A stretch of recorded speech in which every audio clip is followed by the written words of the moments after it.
Hey everyone, Scott here to discuss Close Encounters of the Third Kind, starring Richard Dreyfuss, Francois Truffaut, forgive me if I said that wrong, Terry Garr, and Melinda Dillon, and directed by Steven Spielberg.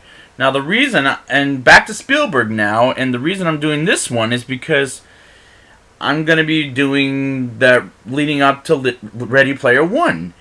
And before I get to Ready Player One, I'm going to discuss this one, E.T., AI Artificial Intelligence, Minority Report, and leading up to Ready Player One.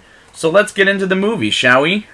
We start the movie off with some weird things happening, like a UFO coming in, and those close encounters go inside a house in Muncie, Indiana, and eat the food from a kitchen of a woman that lives there with a child named Barry. And I felt there was a lot of strange things happening in this movie, which is a sign of it's strange, but in a good way. The special effects feel very simple, but what am I saying that for? It was the 1970s kind of special effects, so I'm not going to put the blame on the effects because it was the 1970s.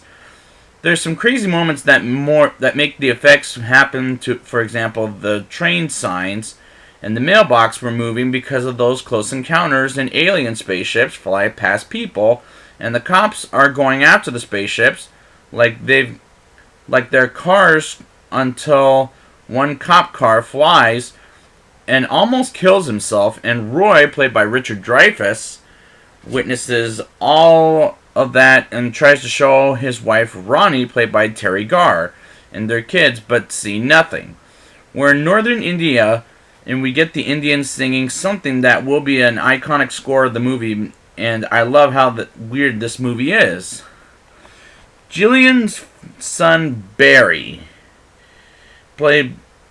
gets captured in a very scary way in the iconic shot of the movie where Barry opens the door and finds a close encounter at the front door, which, what a great shot. It's a great scene in general. Meanwhile, Roy is drawing a vision on his mind and makes it a statue, and it will be coming back again and again in this movie.